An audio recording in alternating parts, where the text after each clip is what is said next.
අයිබෝන් ජයන්ත උක්වත්ත බැංකුව ඉඳලා කතා කරන්න බලමු දවසේ ක්‍රිප්ටෝ අප්ඩේට් එක මොන වගේද කියලා. අද දිනේ 2023 ඔක්තෝබර් 19 බ්‍රහස්පතින්දා දවස මම මේ ස්ක්‍රීන් එකේ නෙමෙයි අතරම පටන් ගන්න හිටිය වීඩියෝ එක. නමුත් මේ මොහොතේ බිට්කොයින් ප්‍රයිස් එක බලනකොට මේ වීඩියෝ එක පෙන්වන්න හිතුණා. මේ ස්ක්‍රීන් එක පෙන්වන්න හිතුණා. මේ ස්ක්‍රීන් එකේ පේනවා බිට්කොයින් 15 මිනිත් chart එක. වගේම මේ වෙනකොට Patreon එකේ share කරපු trade එකක් මේක මේ resistance level එකකින් clear කරලා pull back වෙලා මේ wedge break එක තමයි අපි trade එකට ගත්තේ. මේ වෙනකොට profit target එක reach කරා bitcoin trade එකේ. bitcoin price එකත් 28550ට reach කරා මේ මොහොතේ. ඉතින් bitcoin price එකත් trending upwards, good news එකක්. වගේම Patreon day trade එකත් profit එකත් good news එකක්. interested නම් link එක තියෙනවා YouTube video description box එකේ. එතනින් සම්බන්ධ වෙන්න පුළුවනි. දැන් Patreon traders ලට chat කිරීමේ අවස්ථාවත් Patreon විසින් ලැබලා දීලා තියෙනවා. එතකොට ඔයාලට chat කරන්න පුළුවන් feature එකක් add කරලා තියෙනවා. ඉතින් එමු මේ news එකට කලින් තොරතුරක් තියෙනවා. මෙන්න මේ තොරතුර මේක තමයි market එක සම්බන්ධ Federal Reserve එකේ මේ මොහොත ඉන්වෙස්ටර්ස් බලන් හිටපු beige book එක කියන තොරතුරු රිලීස් වුණා. මේ beige book එකේ එන්නේ US economy එක සම්බන්ධ දත්ත තොගයක් එනවා. ඉතින් මේ beige book එකට ලොකු අවධානයක් යොමු වෙනවා මාකට් එකේ. ඉතින් මේකේ ආපු සාරාංශය beige book කියලා කියන document එකේ ආපු සාරාංශය අනුව prices generally continue to increase at a modest pace. ඒ කියන්නේ තවමත් inflation එක සැලකියුතු ප්‍රමාණයකින් ඉහළ යමින් ඉන්නවා. ඒ වගේම most regions reported little or no change in economic activities in September report. සැප්තැම්බර් මාසයේ ඉඳලා economic activities වල ලොකු වෙනසක් සිදු වුණේ නැහැ. ඒ වගේම labor market එක තවමත් strong බව සඳහන් වෙනවා. වගේම tightness, many regions reported a decrease in the number of companies expecting significant price increases going forward. ආදී වශයෙන් ඇවිත් අවසානයේ කියනවා fuel cost එක වැඩි, salary වලට යන වියදම් වැඩි, insurance across regions සියලුම regions වල insurance වල prices ඉහළ ගිහලා තිනවා. මේ නිසා companies වලට business එකක් කරලා profit margin තියාගෙන business එකක් කරන්න දැඩි අපහසුයක් තියෙන බවත්, ඒ නිසා ආර්ථිකය තවමත් අසීරුව අඩියක තියෙන බවත් beige book වාර්තාවේ සඳහන් වෙනවා. මේක US economy එක ගැන දෙන picture එකක්. ඒ picture එක තවමත් ඉතාම හොඳ තත්ත්වයක නැති බව තමයි පේන්න තියෙන්නේ. එතනින් එමු Binance සම්බන්ධ තොරතුරකට. Binance එකේ Binance එකට මොකද්ද වෙලා තියෙන්නේ කියලා හිතා ගන්න. Binance එකේ දැන් අලුත්ම තොරතුරු ඉන්නේ France වලින් latest senior executive France වල Binance එකේ director කෙනෙක් exchange එක අතහැරලා දාලා යන බව සඳහන් වෙනවා. මේ ලෝකේ පුරා Binance එකේ senior executives ලා යමින් ඉන්නවා. CC වාර්තාහැර මේක තමයි ප්‍රංශෙන් වාර්තා වෙන අලුත්ම තොරතුරු Binance සම්බන්ධයෙන්. Stephanie Cabo නම මට කියන්න තේරෙන්නේ. resigns as managing director of Binance France. managing director Binance France උත්තරන දැන් Binance එකෙන් අයින් වෙලා තියෙන බව තමයි වාර්තා වෙන්නේ. ඉතින් එමු Coinbase කතාවකට. exchanges ගැන තොරතුරු කීපයක් අද දවසේ තියෙනවා. Coinbase ඇමරිකාවේ leading crypto exchange එක. මේක දැන් globally ඒගොල්ලෝ expand කරමින් යනවා. මේ අලුත්ම තොරතුර Coinbase perpetual futures market එකටත් ඇවිත් බවත්, retail users ලට ඇමරිකාවෙන් පිටත retail users ලට දැන් Coinbase trade කළ හැකි බවත්, Coinbase futures trade කළ හැකි බවත් දැනට start කරන්න. හැබැයි Bitcoin, Ethereum, XRP සහ Litecoin derivatives පමණයි. ඒ වගේම margin 100 ගණන් හම්බ වෙන්නේ නැහැ. margin මම දැක්කා මේ හරි දාලා තියෙනවා. margin 1 to 5 වගේ මේකේ. Coinbase perpetual futures have arrived. Coinbase advanced customers margin තිබ්බා.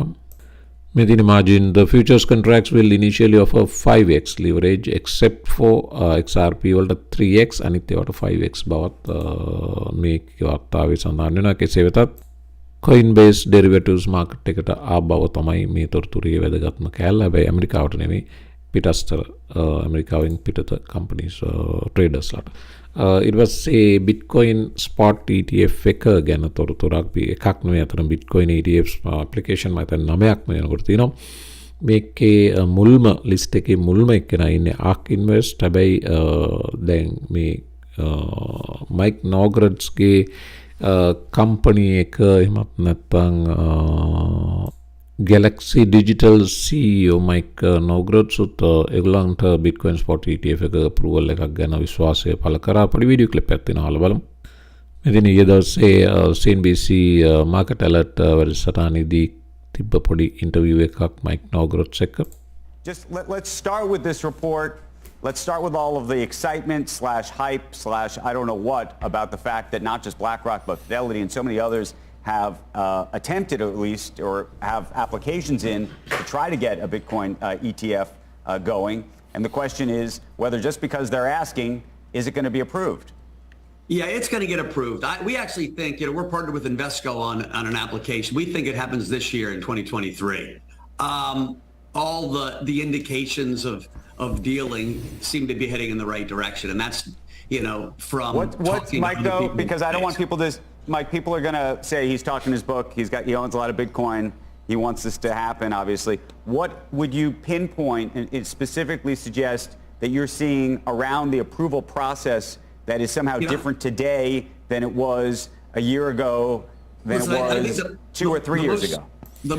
මෙතනදී CNBC අහන්න අතරම දැන් මේ මයික් නාගරොස් කියන්නේ ඉන්වෙස්ටර් කෙනෙක් බිලියනර් කෙනෙක් එයා ගාව already Bitcoin hold කරන් ඉන්නවා. ඒ නිසා මේක කට වචනෙට SEC approve කරයි කියනවා. එහෙම නෙවෙයි හරියට specific තොරතුරක් දෙන්න මේක approve කරනවා කියලා කියන්න ඔයා ඇයි එහෙම කියන්නේ කියන ප්‍රශ්නේ ඒකට දීපු උත්තරේ තමයි වැදගත් මේ. The most significant piece was the SEC lost in court. Right? The judge said, what are you talking about, SEC? You have a futures ETF and you're saying you can't have a cash ETF. That makes intellectually zero sense.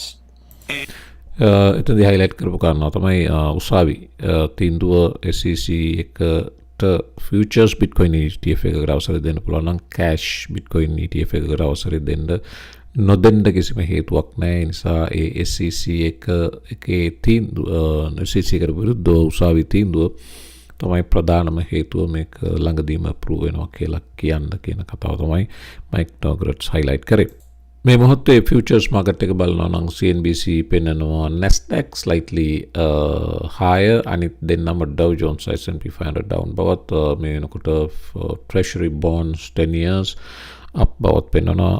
stock market එකේ news එකක් තියෙනවා. American Airlines මේ වෙනකොට earnings reports යනවා. මේ වෙනකොට third quarter loss එකක් record කළ බවත් profit forecast එක 2023 trim කළ බවත් සඳහන් වෙනවා. ඉතින් US stock market එකේ trade කරනවා නම් short entry එකක් ගන්න ගොඩක් වෙලාවට මෙවැනි තොරතුරු වැදගත් වෙවි.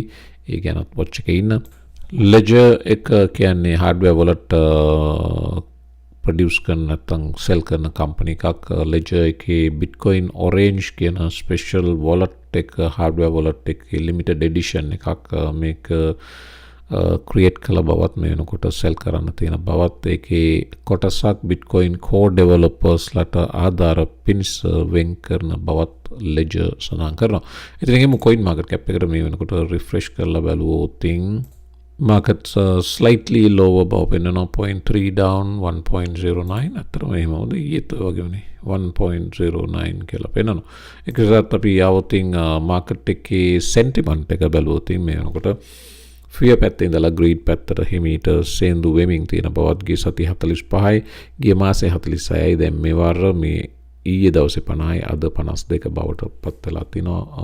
market එකේ පොඩි confidence එකක් build වෙන බව පේන්න තියෙනවා. market slightly down 0.2 down බවත් global market cap එක 1.08 බවත් Bitcoin මේ වෙනකොට 28,506යි Ethereum 1555යි BNB sideways යන මේ ඔක්කොම Ethereum 1.5 down BNB 1% down 210යි Ripple 1.5 down 748යි Solana 2% up වෙනකොට $24.35යි ADA 1.7 close to 2% down 724යි Dogecoin 1% down 7.5යි TON 1.2% down $2.73 Polygon 1.3 down ආදී වශයෙන් තියෙනවා. පහළට આવොත් Chainlink 1.2 down 7.36යි Avalanche 22 වෙනි ස්ථානයට demote වෙලා තියෙනවා. මේකට අද 2.26% down $8.92යි. channel එක subscribe කරලා නැත්නම් channel එක subscribe කරලා help කරන්න community එක grow කරන්න අපි 60000 mark එක reach කරන පැත්තට යමින් ඉන්නවා. ඉතින් මේ මොහොත වෙනකොටත් ඔයා subscribe කරලා නැත්නම් subscribe කරන්න community එක grow කරගන්න ඔයාගේ help එක අවශ්‍යමයි. Thank you මේ වෙනකන් අපිත් එක්ක ඉඳලා ඉන්න ඔය හැම දෙනාටම first subscriber ගේ ඉඳලා මේ වෙනකන් ඉන්න සියලු දෙනාටම thank you. ඉතින් යමු Tesla කතාවකට. Tesla release කරා ඒගොල්ලන්ගේ earnings third quarter. මෙතන ලොකුම ප්‍රශ්න තිබ්බේ මේ third quarter එකේ Tesla Bitcoin ටික විකුණා දැමුවාද කියන කතාව. ඉතින් Elon Musk earnings call එක ආදි වශයෙන් උයි තොරතුරු ගණනාවක් තිබ්බා. නමුත් වැදගත්ම කතාව මෙන්න මේකයි.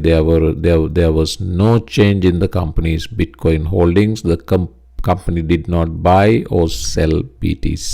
ඒ නිසා ඒ තිබ්බ උණුසුම පහව ගියා නැත්තම් වැඩි වෙලා හරි Elon Musk එකෙන් ටිකක් හරි විකුණලා තිබ්බනම් Bitcoin අර තිබ්බ තැන ඉඳලා ගොඩක් පහළට වැටෙන්න ඉඩ තිබ්බා. buy කරලා තිබ්බනම් Bitcoin තිබ්බ තැන ඉඳලා සෑහෙන උඩට යා හැකිව තිබ්බා. නමුත් මේ වෙනකොට ඒ Bitcoin stash එකට කිසිම දෙයක් වෙලා නැහැ. ඒ වගේම Tesla earnings report කරා expected number එකට වඩා අඩු number එකක් below expectation තිබ්බේ 24.6 බිලියන. නමුත් ආවේ 23.4 බිලියන. ඉතින් slightly lower. ඒක දීර්ඝව කතා කරනවා නම් මෙතනදී එච්චර අපිට කාලය වැය කරන්න බෑ. මේ කාරණාව දැනගත්තම ඇති Bitcoin වල කිසිම change එකක් Tesla එකේ සිදු නොවුන බව. ඉතින් යමු Avalanche ගැන කතා කරන්න. අපි දැක්ක Avalanche අංක 22ට drop වෙලා තියෙනවා. නමුත් news එකක් තියෙනවා Ava Labs Avalanche ගෙන එන network එක Ava Labs විසින් ඉන්දියාව අලුතෙන්ම focus කරන්න පටන් ගත්ත බවත්, ඒ වගේම OKX එකේ හිටපු senior executive කෙනෙක් සහ Polygon network එකේ හිටපු senior executive කෙනෙක් වෙන මේ දෙන්නෙක්ව ඉන්දියාවේ business development manager සහ country manager මතනේ විදිහට පත් කළ බවත්, එක්කෙනෙක් දේවිකා මිත්තල්, අනිත් එක්කෙනා කමාෂි අර්ජුන්, මේ දෙන්නා විසින් ඉන්දියාව මෙතෙන් සිට Ava Lab lead කරනු ඇති බව ආයතනය දැනුම් දෙනවා. Ava Lab Avalanche මේ වෙනකොට මේ මෑතකදී වෙන මේ news එක වල මතක නම් මෙතන Avalanche hits 1 million මේක 2023 ජූනි මාසයේ ආපු news එකක්. 1 million monthly active users for the first time. ඒ කෙසේ වෙතත් Avalanche ලොකු performance එකක් පෙන්වන්නේ නැහැ පෞද්ගලික කාලෙම. ඉන්දියාව විශාල market එකක් නිසා මේ වෙනකොට Avalanche Ava Lab කියනවා අපි ඉන්දියාවේ strength එක use කරන්නදලා සූදානම්. ඒකට අවශ්‍ය changes network එක විසින් මේ වෙනකොට already කරමින් යන බව. CBDC සමන්තරතුරක් මේකෙන European Central Bank තාම digital euro එක issue කරනවද නැද්ද කියන එක සම්බන්ධයෙන් තීන්දුවක් ගෙන නොතිබුණත් මෙතන සඳහන් වෙනවා Euro CBDC advances into preparation phase. මේක එක පියවරක් ඉදිරියට CBDC project එකේ තැබූ බව European Central Bank විසින් සඳහන් කර සිටිනවා. තාමත් digital euro එකක් ගේන කතාවක් නැහැ. නමුත් වැඩේ progress එකක් තියෙන බව තමයි මෙතනින් පේන්න තියෙන්නේ. ඉතින් කාලයක් ඇද්දි මේ සියලු currency අපි අතපත ගාන නෝට්ටු සහ කාසි ලෝකෙන් තුරන් වේවි, මේ සියල්ල digital වේවි. ඒක එතකොට fiat currency hard currency උනත් digital currency උනත් ඒක වෙනසක් නැහැ. ඒක central bank විසින් control කරන centralized currency එකක්. එතකොට කොලේ කාසිය තිබ්බත් එකයි ඩිජිටල් තියෙන එක වඩා නරකයි. අතරම ඩිජිටල් තිබ්බම කාතේ කොච්චරක් සල්ලි තියනවද, එයා කන්නේ බොන්නේ මොනවද, කොහෙද යන්නේ, වියදම් කරේ කාටද, දුන්නේ කාටද ආදි වශයෙන් සියල්ල සෙන්ට්‍රල් බැංකුවට නැත්නම් ඒ සෙන්ට්‍රලයිස්ඩ් CBDC මොනිටර් කරන ආයතනයට කරන්න පුළුවන්. වගේම අද ඔයාට අහවල් දේ ගන්න බෑ කියලා CBDC use කරලා මස් ගන්න බෑ කියලා ඕනනම් සෙන්ට්‍රල් බැංකුවට කන්ට්‍රෝල් කරන්න පුළුවන් ඔයාගේ purchasing power එක. එහෙම නැත්නම් මේ මාසේ ඔයාට ඇඳුම් වලට වියදම් කරන්න බෑ කියලා කන්ට්‍රෝල් කරන්න පුළුවන්. ආදී වශයෙන් ලොකු තීන්දුව සෙන්ට්‍රල් බැංකුවට ගැනීමේ පහසුව මේ හරහා ලැබෙනවා. සාමාන්‍යයෙන් සල්ලි නෝට්ටු අතේ තියෙනවා නම් සෙන්ට්‍රල් බැංකුවට කියන්න බෑනේ ඔයාට අරව ගන්න බෑ මේවා ගන්න බෑ කියලා. මේ හරහා අපේ තියෙන නිදහස තවත් සීමා කිරීමක් තමයි CBDC වලින් සිද්ධ වෙන්නේ. මේකට ආණ්ඩු හරි ආසයි. මේක එතකොට මිනිසුන්ව කන්ට්‍රෝල් කරන තවත් හොඳ ආයුධයක්. මේක පරිේශන මට්ටමේ තිබ්බට චීනයේ සෑහෙන දුරක් මේ වෙනකොට ඩිජිටල් යුවාන් එක ගෙනල්ලා තිනවා. ඇමරිකාවත් උත්සාහ කරනවා ඩිජිටල් ඩොලර් එක ගේන්න. මේ ඇවිල්ලා යුරෝපයේ විසින් CBDC එක ගේන්න යනවා. ඉතින් මේක මේ ඇඩ්වාන්ස් ටෙක්නික් එකක් අපිට විශේෂ වාසියක් මේක නෑ. අවාසියක් මිසක් ඒක මතක තියාගන්න.